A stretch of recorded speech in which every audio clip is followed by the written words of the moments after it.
Meyer Habib, député de la 8e circonscription des Français de l'étranger. Meyer Habib, bonjour. Bonjour Ilana Ferradian. Ravi de vous retrouver ce matin, Meyer. Alors vous souhaitiez revenir sur cette disparition, on l'apprenait mercredi soir, la disparition de l'ancien chef d'État Valéry Giscard d'Estaing, et vous lui avez justement, Meyer, rendu hommage, un hommage personnel sur les réseaux sociaux. Qu'est-ce que vous retenez de Valéry Giscard d'Estaing et de sa présidence ? Oui, tout à fait, Ilana. Je voulais, parce que ça me paraissait important de revenir sur le décès de Valéry Giscard d'Estaing, qui entre parenthèses est parti à 94 ans des suites du Covid. Donc, je rappelle à tous vos éditeurs d'être extrêmement prudents.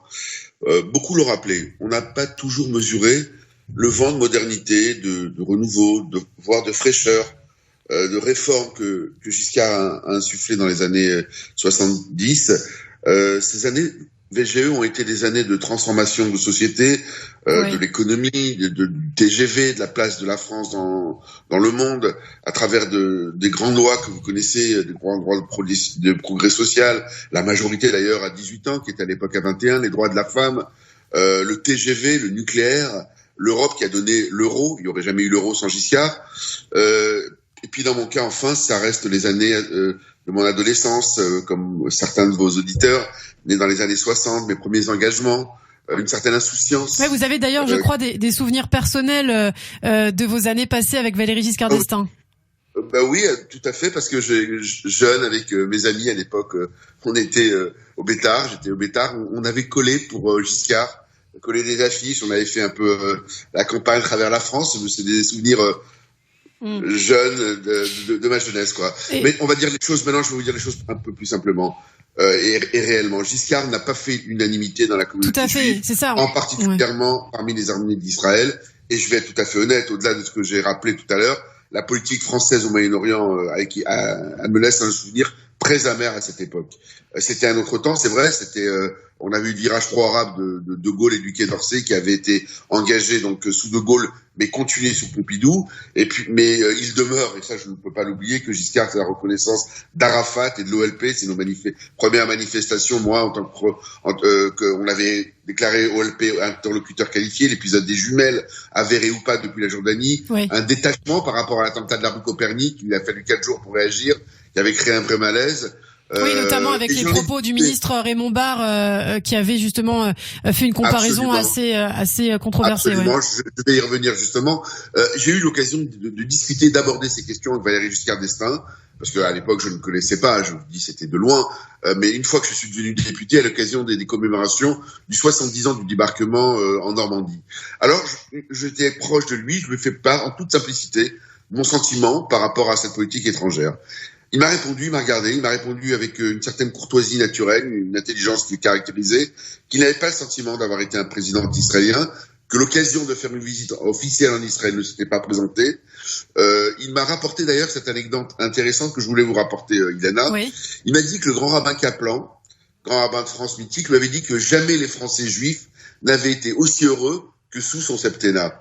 Alors, je voulais vous le rappeler, lui rendre ce bref hommage, 2 jours avant la journée de deuil national qui a été décrétée par le président de la République, et puis aussi peut-être par amitié pour son fils, Louis Giscard d'Estaing, qui est vice-président de l'UDI, qui est un ami, et peut-être que finalement, il y a une part de vérité dans les propos de Valéry, que Valéry Giscard d'Estaing prêtait au grand rabbin Kaplan. Autant que Giscard, l'antisémitisme est resté marginal, beaucoup moins mortifère qu'aujourd'hui.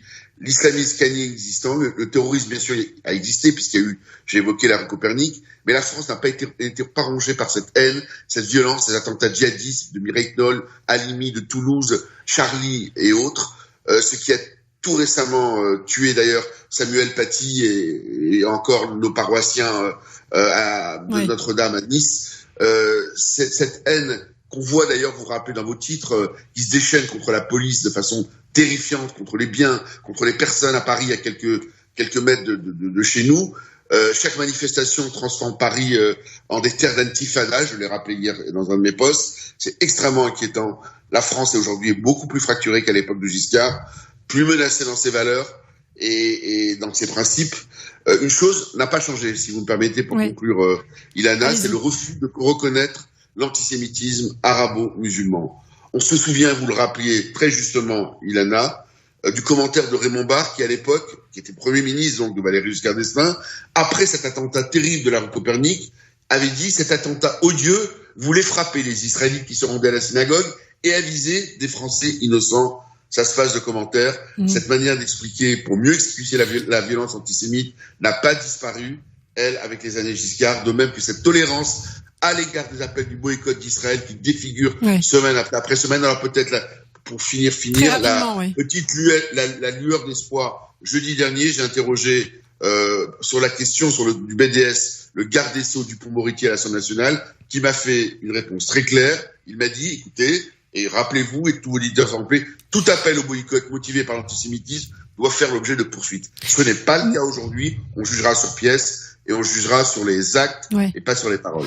Merci beaucoup, Meyer Habib, d'avoir été avec nous. On vous retrouve évidemment lundi prochain sur Radio J.